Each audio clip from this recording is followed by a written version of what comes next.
అబ్బో ఇక్కడ కేజీ చీరలు కొంటే అర కేజీ చీరలు ఫ్రీ అంట. మంగళ్య షాపింగ్ మాల్ కేజీల్లో సేల్ టన్నుల్లో ఆనందం. కర్నూలు జిల్లా ఆలూరు ఎమ్మెల్యే విరూపాక్షి అరెస్టుపై వైఎస్ఆర్సీపీ అధినేత మాజీ సీఎం వైఎస్ జగన్మోహన్ రెడ్డి ఆగ్రహం వ్యక్తం చేశారు. నారాసురుల పాలనలో పరాకాష్ఠకు అరాచకం అంటూ ఎక్స్ వేదికగా ఫైర్ అయ్యారు. రాష్ట్రంలో ఏం జరుగుతుందో అని ప్రశ్నించారు. దాడులు చేసిన వారు అధికార పార్టీ వాళ్ళైతే వారికి రక్షణ, దాడికి గురైన వారు వైఎస్ఆర్సీపీ వాళ్ళైతే వారిపైనే కేసులు అంటూ ధ్వజమెత్తారు. బాధితులకు అండగా నిలబడితే ప్రజాప్రతినిధులపైన కేసులు, ప్రశ్నిస్తే అరెస్టులు, నిలదీస్తే అర్ధరాత్రి తలుపులు బద్దలు కొట్టడం. ఇదేనా ప్రజాస్వామ్యం? ఇదేనా న్యాయం? ఇదేనా చట్టమని చంద్రబాబు సర్కార్ను నిలదీశారు YS Jagan. Aluru BC MLA Virupakshi ఏమైనా ఉగ్రవాద అని చంద్రబాబు ప్రభుత్వాన్ని ఎక్స్ వేదికగా సూటిగా ప్రశ్నించారు మాజీ సీఎం వైఎస్ జగన్. ప్రజల చేత ఎన్నుకోబడిన ఒక ఎమ్మెల్యే ఇంటిపై అర్ధరాత్రి భారీ పోలీసు బలగాలతో దాడి చేయాల్సిన అవసరం ఏమొచ్చిందని నిలదీశారు.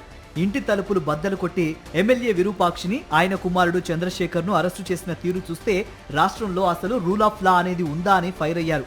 చిప్పగిరి మండలం నేమకల్లులో వైఎస్ఆర్సీపీ నాయకుడి ఇంటిపై టీడీపీ వాళ్ళు దాడి చేస్తే తన ప్రాణాలకు ప్రమాదం ఉందని, తన కుటుంబాన్ని కాపాడాలని ఆ నాయకుడు ఎమ్మెల్యే విరూపాక్షికి కాల్ చేశాడని తెలిపారు. ఒక కార్యకర్త ప్రాణభయంతో సహాయం కోరితే స్పందించడం ఎమ్మెల్యే చేసిన నేరమా అని చంద్రబాబును ప్రశ్నించారు వైఎస్ జగన్. చివరకు పరామర్శించేందుకు వెళ్లిన విరూపాక్షిపైనే టీడీపీ శ్రేణులు రాళ్లతో దాడి చేశాయని, ఆ దాడిలో ఆయన సోదరుడు శ్రీరాముడు గాయపడ్డారని తెలిపారు. నిజంగా చట్టం పనిచేస్తే ఎవరిని అరెస్టు చేయాలి? దాడి చేసిన వారిని అరెస్టు చేయాలా? దాడికి గురైన ఎమ్మెల్యేను అరెస్టు చేయాలా అని సూటిగా ప్రశ్నించారు.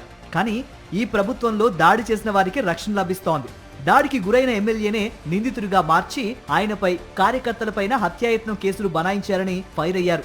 ఎమ్మెల్యే ఇంట్లోని సీసీటీవీ హార్డ్ డిస్క్లను పోలీసులు ఎందుకు తీసుకెళ్లారు?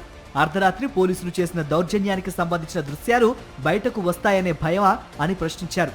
తలుపులు ఎలా బద్దలు కొట్టారో, కుటుంబ సభ్యులను ఎలా భయపెట్టారో, ఎమ్మెల్యేను ఎలా అరెస్టు చేశారో ప్రజలకు తెలియకూడదనే హార్డ్ డిస్క్లను తీసుకెళ్లారా చంద్రబాబు అంటూ తీవ్ర స్థాయిలో మండిపడ్డారు జగన్. శ్రీకాకుళం జిల్లాలోనూ ఇదే రకంగా అరాచకం చేస్తున్నారని, ఒక రోడ్డు ప్రమాదాన్ని రాజకీయ కక్షతో హత్య కేసుగా మార్చారని వైఎస్ జగన్ ఫైర్ అయ్యారు. మాజీ మంత్రి సీదిరి అప్పలరాజును అరెస్టు చేశారని అన్నారు. ఆయన కుటుంబాన్ని పరామర్శించేందుకు తాను వెళ్లినప్పుడు సంఘీభావంగా లక్షలాదిగా ప్రజలు తరలొచ్చారన్నారు. ఆ ప్రజాస్పందనను చూసి చంద్రబాబు సర్కార్ భయపడిందని, ఆ భయంతోనే ఒక వీడియో క్లిప్ ను వక్రీకరించారని ఫైర్ అయ్యారు. చింతాడ రవికుమార్ పై తీవ్రమైన సెక్షన్లతో కేసులు పెట్టారని మండిపడ్డ జగన్ అనేక మంది నాయకులపై అక్రమ కేసులు నమోదు చేశారని దుయ్యబట్టారు. నాయకులు ప్రజల మధ్యకు వెళ్తే కేసులు, ప్రజలు నాయకులను కలిస్తే కేసులు, ప్రభుత్వాన్ని ప్రశ్నిస్తే కేసులు, ప్రతిపక్షానికి మద్దతు పలికితే కేసులు. ఇది ప్రజాస్వామ్యమా లేక పోలీసు రాజ్యమా లేక జంగిల్ రాజ్యమా అని చంద్రబాబు సర్కార్ను సూటిగా ప్రశ్నించారు వైఎస్ జగన్. గుంటూరు ఈస్ట్ మాజీ ఎమ్మెల్యే షేక్ మొహమ్మద్ ముస్తఫా, ఆయన కుమారుడిపైన ఇదే రాజకీయ కక్ష సాధింపు కొనసాగుతోందన్నారు జగన్. ఒక వ్యాపార వివాదంలో సంబంధిత వ్యక్తిని, లారీలను పోలీస్ స్టేషన్ కు అప్పగించినప్పటికీ తిరిగి ముస్తఫా పైనే కిడ్నాప్ కేసు పెట్టారని ఫైర్ అయ్యారు. పోలీసులకు అప్పగించిన వ్యక్తిని కిడ్నాప్ చేశారని కేసు పెట్టడం ఎక్కడి న్యాయం అంటూ నిలదీశారు. రాష్ట్రంలోని జెన్జీ తరం ప్రభుత్వాన్ని గట్టిగా ప్రశ్నిస్తూ పోరాటాలు చేస్తోందన్నారు జగన్. డిఎస్సి 2025 అక్రమాలపై సిబిఐ విచారణ ఎందుకు జరపడం లేదని నిలదీశారు.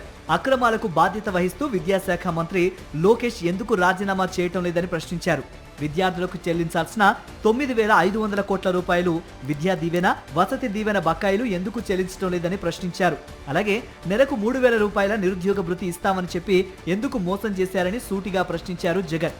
ఈ ప్రశ్నలకు చంద్రబాబు, లోకేష్ల దగ్గర సమాధానం లేదు కాబట్టి ప్రజల దృష్టిని మళ్లించేందుకు అక్రమ కేసులు పెడుతున్నారని ఫైర్ అయ్యారు.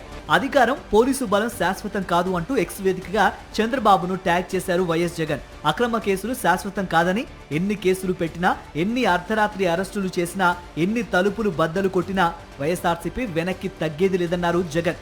బాధితులకు అండగా నిలుస్తాం, అన్యాయాన్ని నిలదీస్తాం, అరాచక పాలనపై పోరాడతామన్నారు వైఎస్ జగన్.